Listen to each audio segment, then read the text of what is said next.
கிறிஸ்துவுக்குள் பிரியமானவர்களே, உங்கள் ஒரு ஆண்டவராகிய இயேசு கிறிஸ்துவின் ஈடு இணையற்ற வல்ல நாமத்தினாலே வாழ்த்துகிறேன், வரவேற்கின்றேன். பரிசுத்த வாரம் வெள்ளிக்கிழமை நடந்த நிகழ்வுகளை நாம் சிந்திக்க பரிசுத்த ஆவியானவர் நமக்கு உதவி செய்வாராக. Holy Week Friday. மத்தேயு என்பவர் எழுதிய நற்செய்தி நூல் 26ஆம் அதிகாரம் 45ஆம் வசனங்களிலிருந்தும், யோவான் என்பவர் எழுதிய நற்செய்தி நூல் 18ஆம் அதிகாரம் 3ஆம் வசனங்களிலிருந்தும் இந்த சம்பவங்களை நாம் காண இயலும். இது வியாழக்கிழமை நடு இரவு சம்பவித்ததாக இந்த வசனங்களின் மூலமாக நாம் அறிந்து கொள்ள முடியும்.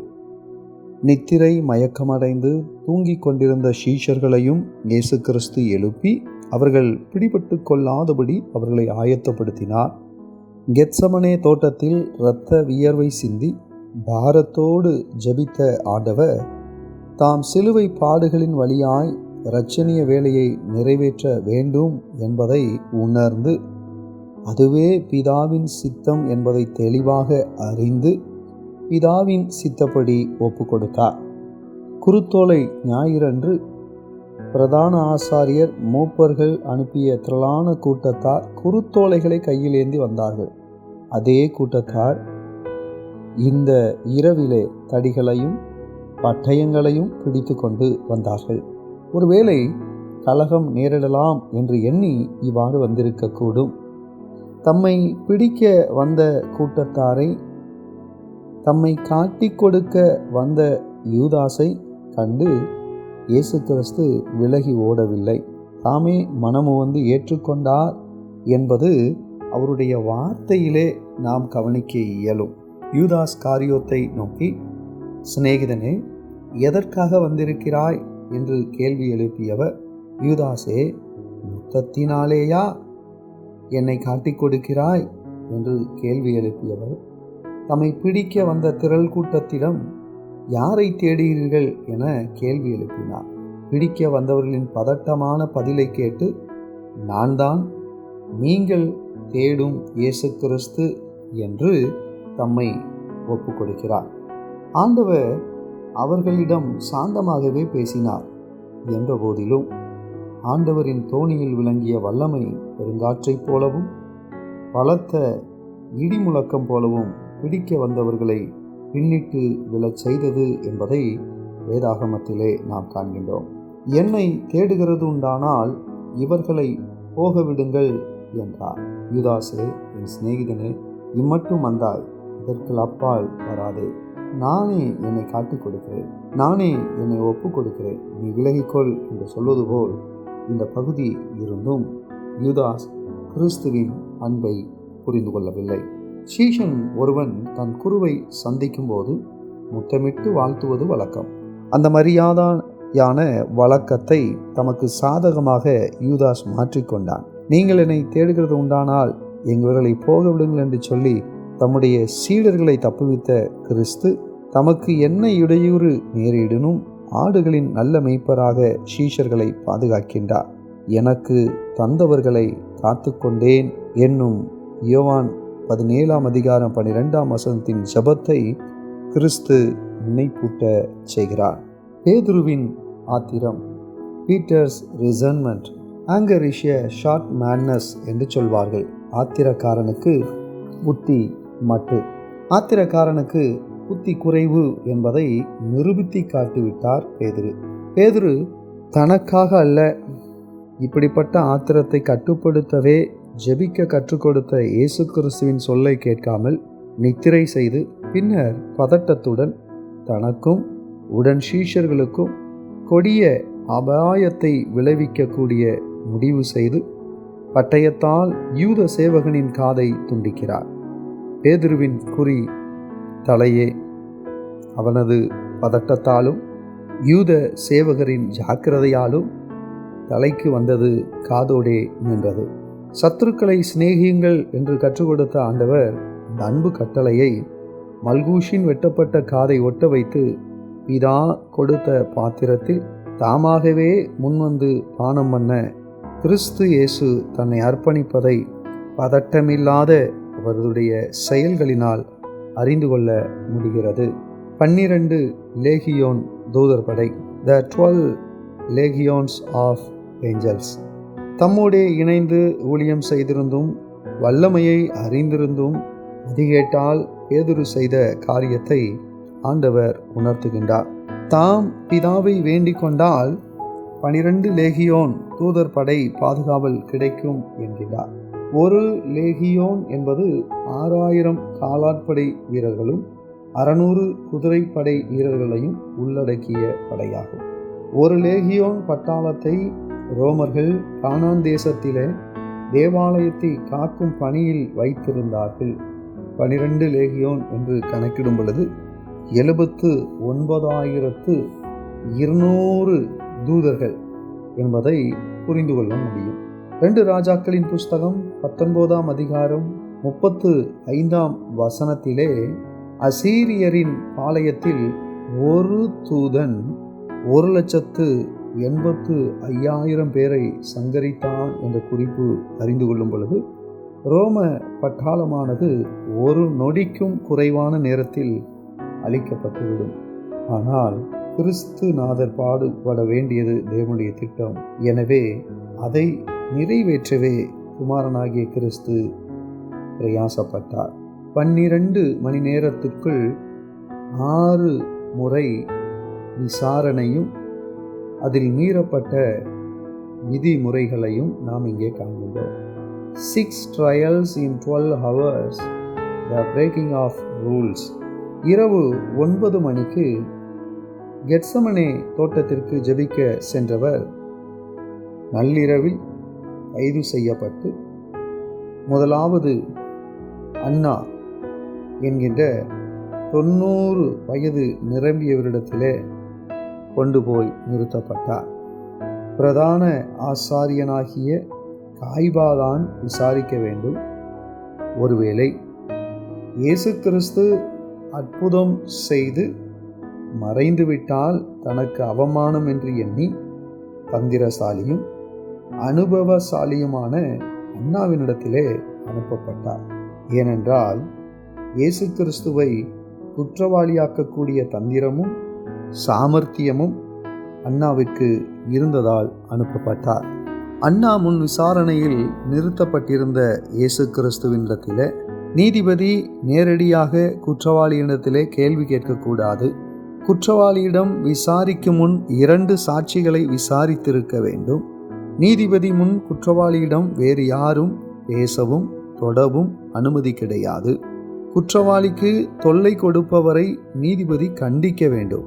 ஆனால் இவை அனைத்தும் அன்னாவின் விசாரணையில் மீறப்பட்டது. நள்ளிரவு காய்பா வீட்டில் விசாரணைக்கு உட்படுத்தப்பட்டார். அங்கே 7 வகையான விசாரணைகள், 7 வகையான பொய் சாட்சிகள், 5 வகையான குற்றச்சாட்டுகள் சாட்டப்பட்டது. ஓய்வு நாள் மீறுதல், அநேகரை சுகப்படுத்தி தன்னுடையவர்களாக்கினார், தேவாலயத்தை இடித்து 3 நாட்களுக்குள் கட்டுவேன் என்றார், ஆயக்காரருடன் போஜனம் செய்தார், மாயாஜாலங்கள் செய்கின்றார் என்று குற்றம் சாட்டினார்கள். 2ஆம் விசாரணை சனகரிப் சங்கத்திற்குரியது. ஆலய பிரகாரத்தோடு சேர்ந்திருந்த காஷீத் என்னும் மண்டபத்தில் கூட வேண்டும். அதில் 72 நபர்கள் உள்ளடங்கிய சங்கமாகும். வழக்கமாக 28 பேர் ஆஜராவார்கள். ஆனால் இயேசு கிறிஸ்துவின் விசாரணையின் போது 65 நபர்கள் ஆஜரானார்கள் என்று சொல்லப்பட்டிருக்கிறது. நள்ளிரவு 2 மணி முதல் 6 மணி வரை சிறையிலே இயேசு கிறிஸ்து அடைக்கப்பட்டார். அதிகாலை 6 மணிக்கு மீண்டும் 3வது விசாரணை சனகரிப் சங்கத்தில் நடந்தது. அதிகாலையில் நடத்துவதற்கான காரணம் என்னவென்றால், யூத சட்டப்படி ராக்கால தீர்ப்புகளுக்கு மதிப்பு கிடையாது. மேலும் சனகரிப் சங்கம் இரவில் கூட்டப்படக்கூடாது. ஒவ்வொரு குற்றத்திற்கும் 2 சாட்சிகள் விசாரிக்கப்பட்டிருக்க வேண்டும். சாட்சிகள் தனித்தனியாக விசாரிக்கப்பட வேண்டும். எருசலேம் தேவாலயத்திற்கு அருகிலுள்ள இடத்தில்தான் கூட வேண்டும். குற்றம் நிரூபிக்கப்படவில்லை எனில் உடனடியாக தீர்ப்பு வழங்க வேண்டும். குற்றம் நிரூபிக்கப்பட்டால் 1 நாள் கழித்து சனகரிப் சங்க உறுப்பினர்கள் வருகை பதிவும் 52% தீர்ப்பு வழங்க ஓட்டளிக்க வேண்டும். 51% விடுதலை அளிக்க தீர்ப்பு வழங்க வேண்டும். இந்த எல்லா விதிமுறைகளும் இயேசு கிறிஸ்துவின் விசாரணையில் அது கண்டுகொள்ளப்படவில்லை. பொந்தியு பிலாத்துவின் முதலாம் விசாரணை இயேசு கிறிஸ்துவுக்கு 4வது விசாரணையாக இருந்தது. பஸ்கா கொண்டாடும் நாளாக இருந்ததினாலும் பிலாத்து பஸ்கா முடிந்ததும் செசரியாவுக்கு போய்விடுவான் என்பதினாலும் மதியத்திற்குள் முடிவு உண்டாக்கி சந்தோஷத்துடன் பஸ்காவை கொண்டாட நோக்கமாய் அதிகாலையிலேயே கடந்து சென்றனர். பிலாத்துவினிடத்திலே 3 குற்றங்களை சொன்னார்கள். இவன் தன்னை கிறிஸ்து எண்ணப்பட்ட ராஜா என்கிறான் என்றார்கள். அது மத துரோகியாக குறிப்பிடுவதற்கும் ராயருக்கு வரி கொடுக்க வேண்டாம் என்கின்றான் என்பது ராஜ துரோகியாக இயேசு கிறிஸ்துவை காட்டுவதற்கும், ஜனங்களை கலகப்படுத்துகிறான் என்பது தேச துரோகியாக காட்டுவதற்கும், இந்த 3ம் ராஜ துரோகம் என்னும் ஒரே குற்றம் என்கின்ற கருத்திலும் காய்பாமுன் தேவ துரோகி என்றவர்கள் பிலாத்துவினிடத்திலே ராஜ துரோகி என்றார்கள். பிலாத்து அநேக துஷ்டரை விசாரணை செய்திருந்திருப்பதால் தனக்கு முன் நிற்பவரின் தோற்றம், முகரூபம், ஜாடை இவைகளை வைத்தே அவர் குற்றவாளியா இல்லையா என்பதை அறிவித்து விடுவான். இயேசு கிறிஸ்துவின் திருமுகத்தை பார்த்தவன், நான் இவனிடத்தில் எந்த குற்றமும் காணேன் என்றான். மேலும் இயேசு கிறிஸ்து கலிலேயன் என்று சொன்னால் தூர தேசத்திலிருந்து கலகம் உண்டாக்கினான் என்று பிலாத்துவை நம்ப வைத்து ஏமாற்ற நினைத்தார்கள். பிலாத்துவோ கலிலேயா ஏரோதின் அதிகாரத்திற்கு உட்பட்ட பகுதியாய் இருந்ததால் ஏரோதிடம் விசாரணைக்காக அனுப்பினார். ஏரோது சத்தியத்தை அறிந்து அதன்படி நடக்க மனமில்லாதவனானதால் இயேசு கிறிஸ்து அவன் கேட்ட கேள்விகளுக்கு மறுமொழி ஒன்றும் சொல்லவில்லை. யோவான் ஸ்நானகனை கொலை செய்த குற்றவாளி முன் குற்றமற்ற மீட்பர் நிறுத்தப்பட்டிருந்தார். பதில் பேசாத கிறிஸ்துவை பரியாசம் செய்து மீண்டும் பிலாத்துவினிடத்திற்கே அனுப்பினார். ஏரோது, நான் இவனிடத்தில் எந்த குற்றமும் காணேன் என்று சொல்லி அனுப்பினான் என்பது லூக்கா 23:15 காண முடியும். நானும் ஒரு குற்றத்தை காணேன், இவனை தண்டித்து விடுதலையாக்குவேன் என்றான் பிலாத்து. இது லூக்கா 23:14-16 காண முடியும். பண்டிகை தோறும் ஒருவரை விடுதலையாக்குவது பிலாத்துவின் வழக்கத்தில் இருந்ததால் பொறாமையால் ஒப்பு கொடுக்கப்பட்ட இயேசு கிறிஸ்துவை விடுதலையாக்க விரும்பினார். 3 முறை முயற்சித்தும் கூட்டப்பட்டிருந்த ஜனங்களின் ஆரவாரமாகிய சிலுவையில் அறையும் என்பதே மேற்கொண்டது. பிலாத்து நியாயாசனத்தில் அமர்ந்திருக்கும் போது தனது மனைவி சொப்பனத்தில் வெகுபாடுபட்டேன், அந்த நீதிமானை ஒன்றும் செய்ய வேண்டாம் என்று சொன்னார். ஒருவேளை விசுவாச பிரமாணம் திருச்சபையில் சொல்லப்படுவது போல தரிசனம் காட்டப்பட்டிருக்கலாம். பிலாத்து தேசாதிபதியாய் இருந்தும் தன் முயற்சியால் எந்த பிரயோஜனமும் இல்லை என்று தேவ திட்டப்படி சிலுவையில் அறைய ஒப்பு கொடுத்தான். காவலில் இருந்த நேரத்தில் பாடுகள். சஃபரிங் இன் கஸ்டடி. மத்தேயு 26:67 இயேசு கிறிஸ்துவின் முகத்திலே துப்பினார்கள் என்ற குறிப்பு உள்ளது. மாற்கு 14:65 இயேசு கிறிஸ்துவின் முகத்தை மூடினார்கள் என்ற குறிப்பு உள்ளது.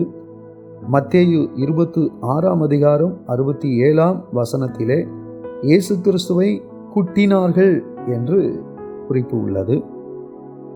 மத்தேயு 26:68 ஞான திருஷ்டியினாலே அடித்தவனை பார்த்து சொல் என்று ஏளனம் செய்தார்கள். மத்தேயு 26:67 இயேசு கிறிஸ்துவின் கன்னத்தில் அறைந்தார்கள். லூக்கா 22:63 இயேசு கிறிஸ்துவை பரியாசம் பண்ணினார்கள். லூக்கா 22:63 இயேசு கிறிஸ்துவை அடித்தார்கள். லூக்கா 22:64 கண்களை கட்டினார்கள். லூக்கா 22:64 இயேசு கிறிஸ்துவை முகத்திலே அறைந்தார்கள்.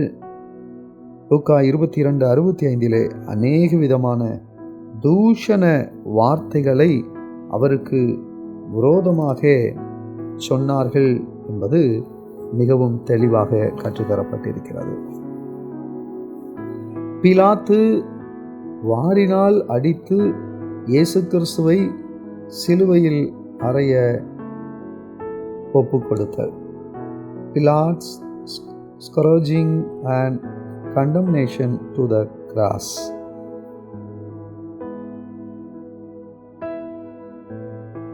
நியாயாதிபதி நியாயம் விசாரிக்கையில் நியாயாதிபதியின் மனதை மாற்ற முயற்சி செய்வது கண்டிக்கப்பட வேண்டிய குற்றம் என்று அறிந்திருந்தும் தாம் செய்ய வேண்டிய கடமையை செய்தால் பிலாத்துவின் மனைவி. யூதர்கள்,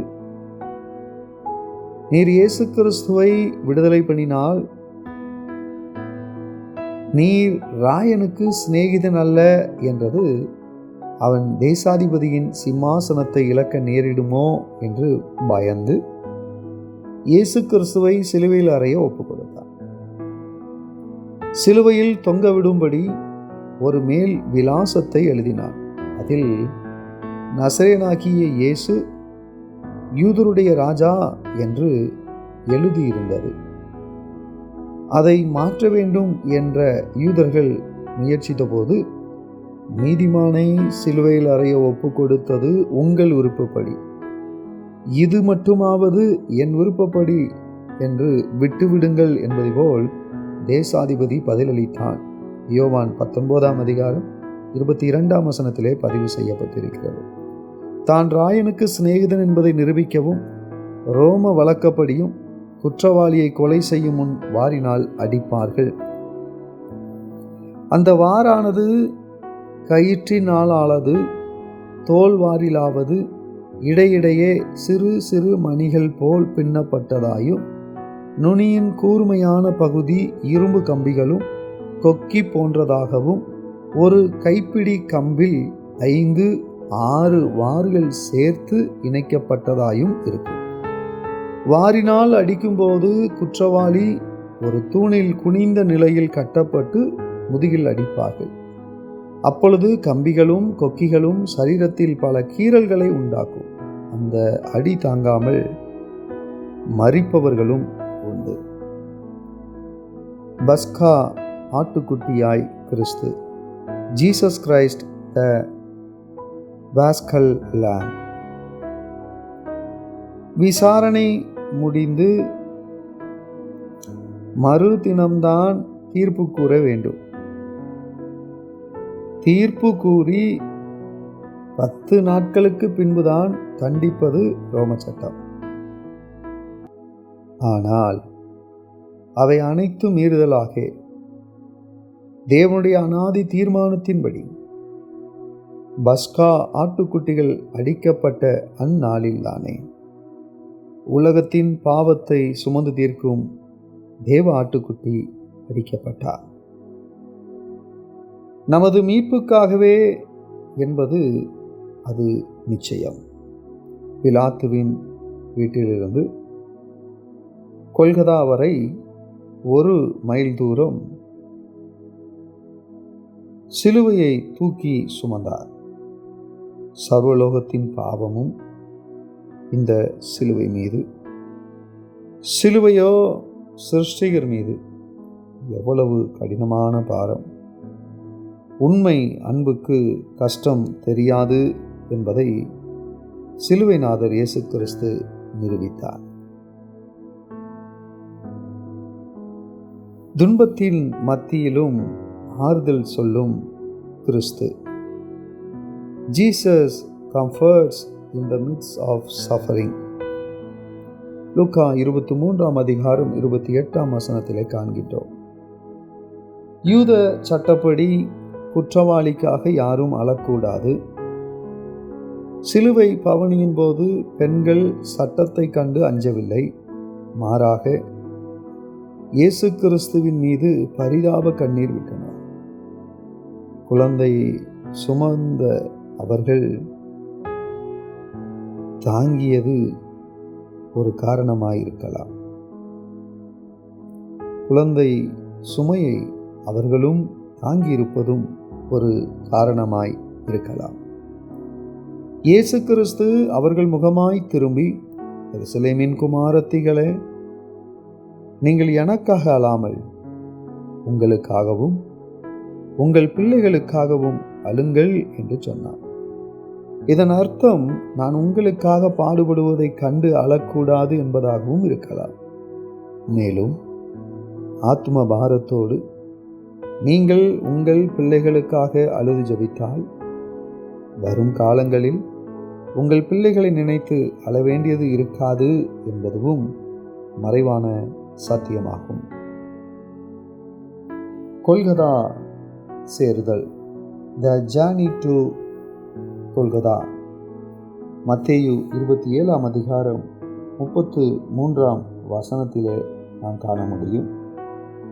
யோவான் என்பவரது நற்செய்தி நூல் 19 அதிகாரம் 17 வசனத்திலும் இது குறிக்கப்பட்டிருக்கிறது. சிலுவையை நியாயஸ்தலத்திலிருந்து அறையப்படும் இடம் வரைக்கும் குற்றவாளிதான் சுமக்க வேண்டும். என்ன குற்றத்திற்காக சிலுவை மரணம் விதிக்கப்பட்டது என்பதை பலகையில் எழுதி குற்றவாளியின் கழுத்தில் தொங்கவிடப்படும்.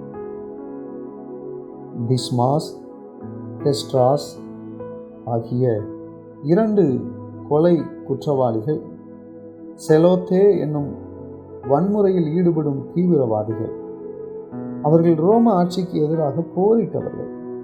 பரபாஸ் இக்குழுவை சேர்ந்தவனே. எருசலேமின் பிரதான வீதிகள் வழியாக வந்து சற்று மேற்கே வந்து பட்டணத்திற்கு வெளியே வடக்கு பக்கம் இருந்த கபாலஸ்தலம் என்று அழைக்கப்பட்ட மேட்டிற்கு நேரே பவனி வந்து சேர்ந்தது. எபிரேயு பாஷையிலே கொல்கத்தா என்று சொல்லப்படும் கபாலஸ்தலம் என்ற இடத்தில் சேர்ந்த பொழுது, லத்தீன் மொழியிலே கல்வாரி என்று அழைக்கப்படுகிற அந்த இடம் ஒரு மேடான இடம். இந்த இடம் தலையோடு போன்ற வடிவமாய் இருந்ததால் கபாலஸ்தலம் என்று அழைக்கப்பட்டது. சிலுவையில் ஒரு நெடுஞ்சட்டமும் ஒரு குறுஞ்சட்டமும் இருக்கும். இதில் குறுஞ்சட்டத்தில் கைகளும் நெடுஞ்சட்டத்தில் கால்களும் இருக்குமாறு பிடித்து ஆணிகள் அறையப்படும். இந்த ஆணிகள் ஒரு விரல் பருமனுக்கும் அதிகமாக இருக்கலாம். ஏனென்றால் இயேசு கிறிஸ்து உயிர்த்தெழுந்த பின்பு தோமாவை பார்த்து, உன் விரலை இங்கே நீட்டி என் கைகளை பார் என்றார். யோவான் 20:27 காண்கிறோம். கைகள் சிலுவையிலிருந்து கலன்று விடாதபடி இருக்க குறைந்தபட்சம் 1 அடி நீளமான ஆணியாக இருக்கக்கூடும். சிலுவையின் மேல் நசரேயனாகிய இயேசு யூதருடைய ராஜா என்று பிலாத்துவினால் எழுதி மாற்றப்பட்டது. அது எபிரேயு, லத்தீன், கிரேக்க மொழிகளில் இருந்ததாக யோவான் 19:20 காண்கிறோம். எபிரேயு யூதர்களுடைய மொழி, லத்தீன் ராஜாங்க பாஷை, கிரேக்கம் கல்வி கற்றோர் மொழி. எல்லோரும் வாசித்து அறிந்து கொள்ளும்படி இப்படி எழுதப்பட்டிருந்தது. வலதுபுறம் ஒரு கல்லனும் இடதுபுறம் ஒரு கல்லனுமாய் அறையப்பட்டிருந்தார்கள். சிலுவையில் அறையப்பட்டவர்களின் வஸ்திரம் அவர்களை அறைகிறவர்களுக்காக பாகம் பிரித்து கொள்வது வழக்கம்.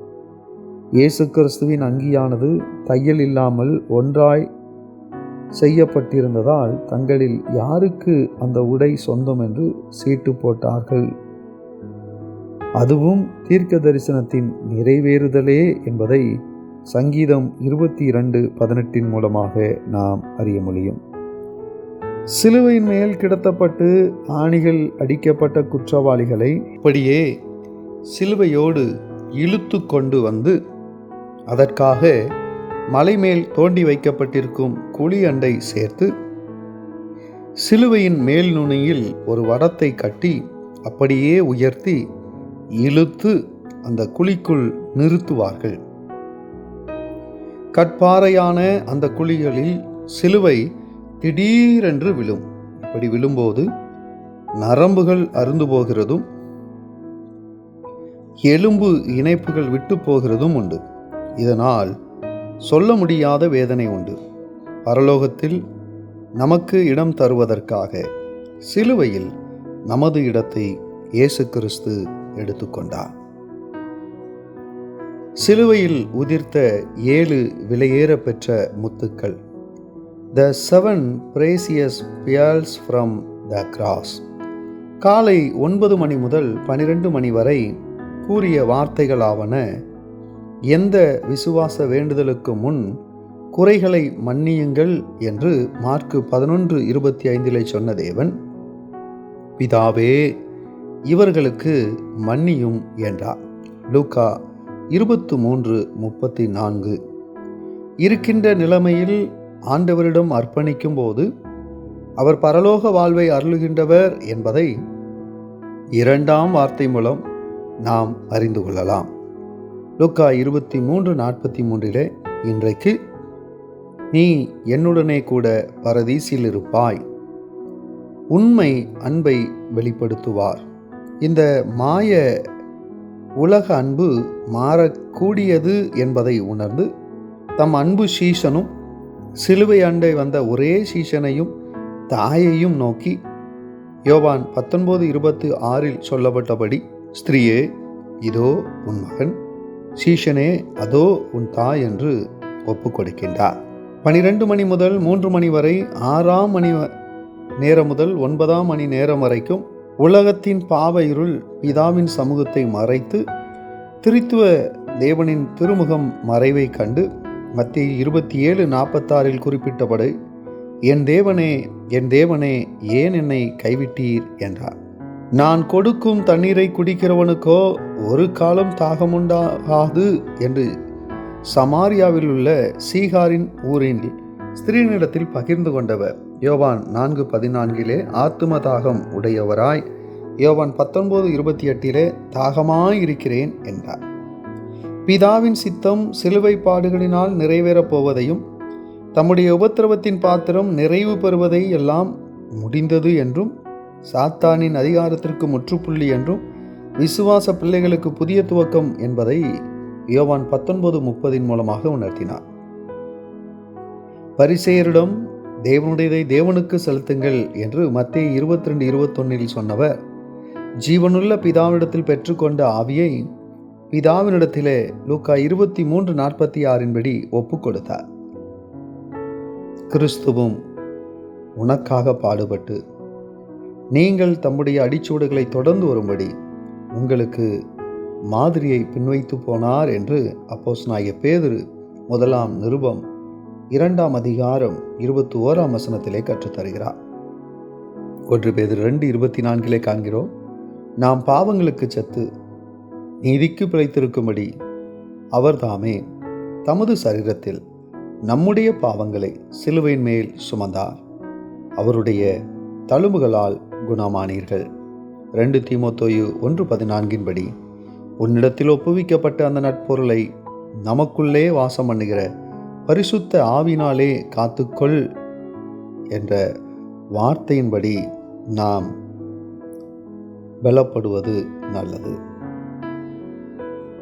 ராஜாங்க மொழியாகிய லத்தீன், யூதர் மொழியாகிய எபிரேயு, கல்வி கற்போர் மொழியாகிய கிரேக்கு மொழிகளில் எழுதப்பட்ட வார்த்தை நசரேயன், அவர் தீர்க்கதரிசி. இயேசு அவர் பாவங்களை போக்குகிறவர், யூதருடைய ராஜா, ராஜாங்கம் செய்கிறவர். நம்முடைய கர்த்தராகிய இயேசு கிறிஸ்துவின் கிருபையும் பிதாவாகிய தேவனுடைய அன்பும் பரிசுத்த ஆவியுடைய ஐக்கியமும் நம் அனைவரோடும் கூட சதா காலங்களிலும் இருப்பதாக. ஆமென்.